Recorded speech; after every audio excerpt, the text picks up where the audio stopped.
जुनवू एक average gaming streamer है जो कि रात भर गेम खेलता रहता है और सुबह 10 बजे तक सोता रहता है। और इसके घर वाले भी इसे कुछ नहीं बोल रहे हैं क्योंकि लाइव स्ट्रीमिंग से खूब पैसा आ रहा है। और आज उसके माँ बाप शॉपिंग करने के लिए मार्केट गए हुए हैं। अब जुनवू हमेशा की तरह सुबह 10 बजे उठता है और हाथ मुंह धो के वापिस से लाइव स्ट्रीमिंग में बैठ जाता है।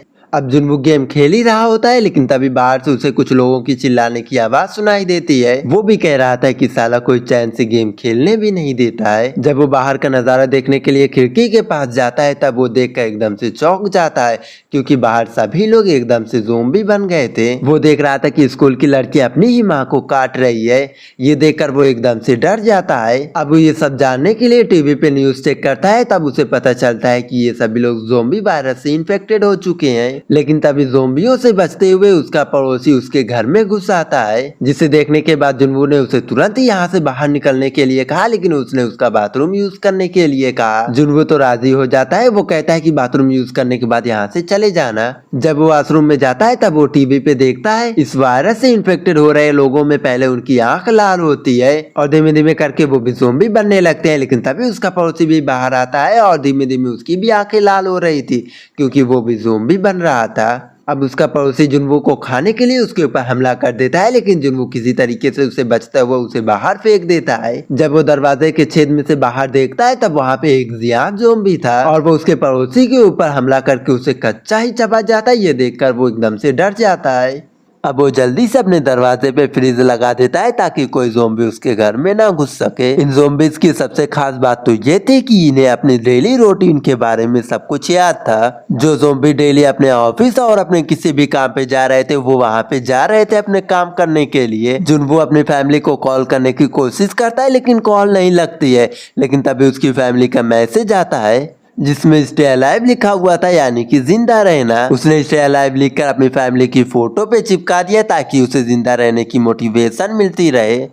अब उसने अपने घर पे खाने के लिए सामान चेक किया कि आखिर उसके पास खाने के लिए कितने सामान पड़े हुए हैं। इसके बाद उसने अपने इंस्टाग्राम पे एक फोटो अपलोड किया #स्टे अलाइव करके ताकि अगर कोई भी उसकी इस फोटो को देखे तो उसे बचाने के लिए यहाँ पे आ जाए। अब आज का दिन वो इसी तरह से सो के गुजार देता है। अब अगले दिन जब वो उठता है तब वो देखता है ड्रोन से बाहर। वो बाहर का नजारा देख एकदम से शॉक हो जाता है क्योंकि उसके अपार्टमेंट के अब सभी लोग ज़ोंबी बन चुके हैं। तो अब वो अपने दिमाग को शांत करने के लिए फ्री फायर खेलने के लिए बैठ जाता है लेकिन थोड़ी देर में उसका नेट ही चला जाता है जिससे जुनवू को बहुत ही ज्यादा गुस्सा आता है लेकिन वो कुछ नहीं कर सकता था इसलिए वो वहाँ पे सो जाता है। लेकिन तभी वो किसी के भागने की आवाज सुनता है और उसकी नींद खुल जाती है। तो वो बाहर देखता है कि एक पुलिस वाली ज़ोंबीज से बच के भाग रही थी और वो उन ज़ोंबीज के ऊपर गोली चला रही थी। लेकिन तभी बाकी ज़ोंबीज उसे पकड़ लेते हैं और उसे अपना नाश्ता बनाने लगते हैं। ये देखकर जुनवू उस लड़की की मदद करने की कोशिश करता है इसलिए वो बालकनी से जोर जोर से चिल्लाने लगता है पर इसका कोई भी फायदा नहीं होता है। वो लोग उस लड़की को मार देते हैं लेकिन अब वो खुद को भी नहीं बचा सकता है क्योंकि उसके चिल्लाने की वजह से जियान ज़ोंबी उसके दरवाजे को खोल के अंदर घुस जाता है। पहले वो जुनवू के फ्रिज से सारा खाना बाहर निकाल देता है और वो फिर जुनवू को खाने के लिए उसके पीछे पड़ जाता है। अब वो अपना दिमाग चलाता है और वो बालकनी से नीचे लटक जाता है जिसे जियान ज़ोंबी उसे पकड़ने के लिए उसके पास आता है और वो बालकनी से नीचे गिर जाता है और उसकी मौत हो जाती है। और अब वो दरवाजे को कस के लॉक कर देता है लेकिन अब उसके पास खाना खाने के लिए बहुत ही कम बचा हुआ था। अब वो इसी तरह से अपनी एक वीडियो बना के अपलोड करता है। धीमे धीमे इसी तरह से एक हफ्ता बीत जाता है लेकिन उसे बचाने के लिए कोई नहीं आता है। और अब वो कुछ खाता है और वो एक और वीडियो बना के अपलोड करता है कि सालो कोई तो आके बचा लो, मैं अभी भी जिंदा हूँ। लेकिन तभी उसे याद आता है कि उसकी माँ ने एक ऐसा ऐप बनाया था जिससे एफएम के जरिए मैसेज भेजा जा सकता है। इसलिए वो अपने फोन में एफएम चलाने के लिए अपने घर के हेडफोन जैक को ढूंढने लगता है लेकिन उसके घर में एक भी वॉकमैन नहीं होता है। बस उसके घर में सभी कुछ वायरलेस होता है। और अब इसी तरह से 15 दिन बीत जाते हैं और धीमे धीमे उसके घर का सारा खाना पानी खत्म हो जाता है। और अब वो खुद को जिंदा रखने के लिए दारू पीने लगता है। पीने के बाद उसे हेलुसिनेशन होने लगता है कि उसके माँ बाप जिंदा है और उसके घर पे आ गए हैं उसके पास। पर होश में आने के बाद उसे पता चलता है कि बस ये एक उसके बुरे वक्त का एक अच्छा सपना था। ये देखकर उसे बहुत ही ज्यादा दुख होता है और वो बिना आवाज के रोने लगता है क्योंकि अगर वो आवाज के साथ रोएगा तो ज़ोंबीज उसके पास आ जाएंगे। अब उसके फोन में उसके मॉम डैड का एक वॉइस मैसेज आता है जिसे सुनने के बाद उसे पता चलता है कि उसके मॉम डैड भी अब ज़ोंबीज का शिकार बन चुके चुके हैं। ये सुन के उसे बहुत ही ज्यादा दुख होता है और वो भी अब मरने का फैसला कर लेता है और वो अपने घर में हथियार उठाता है और उन ज़ोंबीज को चुन चुन के मारने के लिए निकल जाता है और वो काफी सारे ज़ोंबीज को मार भी देता है। लेकिन तभी उसके पीछे काफी सारे ज़ोंबीज पड़ जाते हैं। ये देखकर उसकी फिर से फट जाती है और वो वापस से अपने फ्लैट में आके बैठ जाता है और अब वो काफी ज्यादा दुखी हो जाता है और अब उसके पास जीने की कोई भी उम्मीद नहीं बची हुई थी, इसलिए वो फांसी लगाने का फैसला करता है। लेकिन तभी कोई उसके चेहरे पे लेजर लाइट मारता है। ये देखकर वो समझ जाता है कि उसके अलावा भी यहाँ पे कोई जिंदा है और अब इसलिए वो मरने का प्लान कैंसिल कर देता है। अब वो जैसे तैसे करके खुद को फांसी के फंदे से बाहर निकाल लेता है। जब वो बाहर देखता है तब उसके सामने की फ्लैट पे एक लड़की होती है। इस लड़की का नाम किम्यून था और ये बहुत ही ज्यादा चालाक थी क्योंकि उसने अपने घर के गेट पे एक ट्रैप लगाया था जिसमें एक ज़ोंबी जाके फंस जाता है जिसे किम्यून अब मार देती है। जिसके बाद किम्यून और जुनवू एक दूसरे को अपना नाम फोन पे लिख के बताते हैं और एक दूसरे से बातें करते हैं। अब जुनवू को समझ में नहीं आ रहा था कि आखिर वो किम्यून से क्या बात करे। अब जुनवू काफी दिनों से भूखा था, इसलिए किम्यून उसके लिए खाना बेचती है एक रस्सी में बांध के और उस रस्सी से बंधे बॉल को उसके घर तक फेंकती है, लेकिन वो बॉल उसके घर तक नहीं पहुंचता और नीचे गिर जाता है। अब जुनवू ने एक ड्रोन में रस्सी बांध के किम्यून के घर तक पहुंचा दिया, जिसके बाद किम्यून ने उसे एक बैग में खाना और पानी भी भिजवा दिया।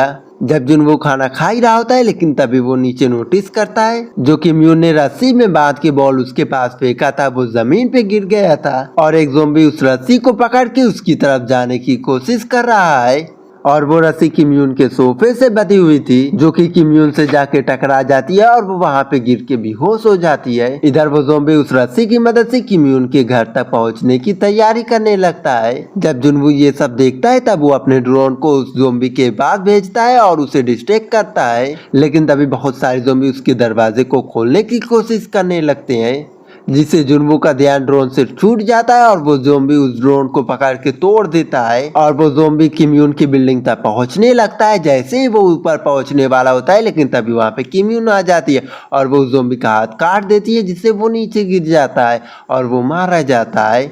अब जुनवू के पास तो थोड़ा बहुत खाना था लेकिन ये इफरात नहीं था, इसलिए वो आसपास के फ्लैट में खाने का इंतजाम करने के लिए जाता है और उसने एक मरे हुए ज़ोंबी के जेबा में से उसकी चाबी निकाली और वो उसके घर में घुस जाता है, जहाँ पे जाने के बाद उसे पता चलता है कि ये घर तो किसी ट्रैकिंग करने वाले का है और उसे यहाँ पे बहुत सारी चीजें भी मिल जाती हैं जैसे कि खाना, हेडफोन जैक और ऐसी कई सारी और भी ज्यादा चीजें। और उसने खाने की चीजों को बैग में डाला और यहाँ से निकलने लगा, लेकिन तभी उसके सामने एक ज़ोंबी आ जाता है। पर जुनवू उसे उसकी मरी हुई बीवी के पास छोड़ के वहाँ से भाग जाता है, जिसके बाद उसने तुरंत ही हेडफोन जैक से एफएम चलाने की कोशिश की पर वो भी ज़ोंबीज़ फैलने की वजह से बंद पड़ा हुआ था। अब जुनवू अकेला बैठा हुआ बोर हो रहा था, इसलिए वो किम्यून से बात करने के लिए उसके बैग में एक वॉकी टॉकी और कुछ खाने के लिए भेज देता है, जिसके बाद इन दोनों की बातें चालू हो जाती है। जुनवू को पता चलता है कि किम्यून को ऊंचाई से बहुत ही ज्यादा डर लगता है, लेकिन तभी इन्हें बारिश होने जैसी आवाज सुनाई देती है तो वो अपने बर्तनों को खिड़की के पास रखने के लिए जाते हैं,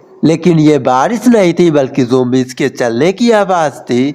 और तभी किम्यून से अपने घर में जरा सी आवाज हो जाती है जिससे सभी ज़ोंबीज़ किम्यून के दरवाजे के पास पहुंचने लगते हैं। किम्यून के दरवाजे को तोड़ पाते उससे पहले ही जुनवू उसके पड़ोस के घर में कॉल कर देता है, जिससे सभी ज़ोंबीज़ का ध्यान उस तरफ भटक जाता है और किम्यून की जान बच जाती है। अब जुनवू और किम्यून सोचते हैं कि अगर वो इसी जगह रुकते हैं तो वो एक न एक दिन ज़ोंबीज़ का शिकार बन ही जाएंगे, इसलिए दोनों जुनवू के 8th फ्लोर पे जाने का फैसला करते हैं क्योंकि वहाँ पे ज़ोंबीज़ नहीं आए थे। अब दोनों वहाँ पे जाने के लिए अपनी पूरी तैयारी के साथ नीचे आते हैं, जहाँ पे इनके ऊपर बहुत सारे ज़ोंबीज़ हमला करते हैं, लेकिन ये लोग उससे बचते बचाते कैसे भी करके ऊपर जाने लगते हैं। वो लोग बड़ी ही मुश्किल से एक लिफ्ट में पहुंच जाते हैं, पर ये लोग जैसे ही 8th फ्लोर तक पहुंचते हैं वहाँ पे बहुत सारे ज़ोंबीज़ होते हैं जिनसे बचते हुए ये लोग वहाँ से भाग ही रहे होते हैं, लेकिन तभी एक आदमी उन्हें अपने फ्लैट में खींच लेता है। ये आदमी दोनों को खाने के लिए भी देता है, लेकिन वो आदमी बहुत ही ज्यादा कमीना था, वो इन दोनों के खानों में बेहोशी की दवाई मिलाया था। देखते ही देखते दोनों बेहोश हो जाते हैं। असल में इस आदमी की वाइफ ज़ोंबी बन जाती है जो कि काफी दिनों से भूखी है, इसलिए ये आदमी उसे इन्हें डिनर पे देने का फैसला करता है और इसने किम्यून को अपनी वाइफ के कमरे में डाल दिया। लेकिन तब यहाँ पे जुनवू आ जाता है और वो उस आदमी को गन पॉइंट पे ले लेता है और उस दरवाजे को खुलवा लेता है। और वहाँ पे किम यून ने भी उसकी वाइफ के मुंह में एक प्लास्टिक बांधा हुआ था और जैसे ही दरवाजा खुलता है वो उस आदमी के ऊपर उस वाइफ को ही ढकेल देता है जिसने उसे काट लिया और वो भी वहाँ पे मारा जाता है। अब इससे पहले कि वो भी ज़ोंबी बनता, किम यून ने उन दोनों को गोली मार दी, पर गोली की आवाज़ सुन के नीचे खड़े ज़ोंबी भड़क जाते हैं और वो उसकी तरफ बढ़ने लगते हैं। अब किम यून ये सब देखकर मरने का फैसला करती है और वो जुनवू को गन देकर उसे मारने के लिए कहती है, पर तभी उसे बाहर हेलीकॉप्टर की आवाज़ सुनाई दी जिसे देखकर वो लोग खुश हो जाते हैं और उन्हें जीने की उम्मीद नजर आने लगती है। अब वो लोग ज़ोंबीज़ का मुकाबला करते हुए बिल्डिंग की छत पे पहुंच जाते हैं, लेकिन वहां पे उन्हें बहुत सारे ज़ोंबीज़ घेर लेते हैं। अब ये दोनों भी हिम्मत हार लेते हैं और उन ज़ोंबीज़ के हाथों मरने से पहले खुद को मारने की कोशिश करते हैं, लेकिन तभी इन्हें एक बार फिर से हेलीकॉप्टर की आवाज़ सुनाई देती है जिसमें दो सोल्जर थे जो कि इन ज़ोंबीज़ को गोली मारते हुए इन दोनों को सही सलामत उस जहाज में बैठा लेते हैं और इन्हें यहाँ से लेकर चले जाते हैं। और तभी इनके फोन में नेटवर्क भी आ जाते हैं जिससे जुनवू को पता चल जाता है कि इनके मॉम डैड अभी जिंदा है, जिसे देखकर दोनों बहुत ही ज्यादा खुश होते हैं और आखिर में हमें पता चलता है कि जुनवू के #IsTag अलाइव पोस्ट की वजह से दोनों की जान बच जाती है।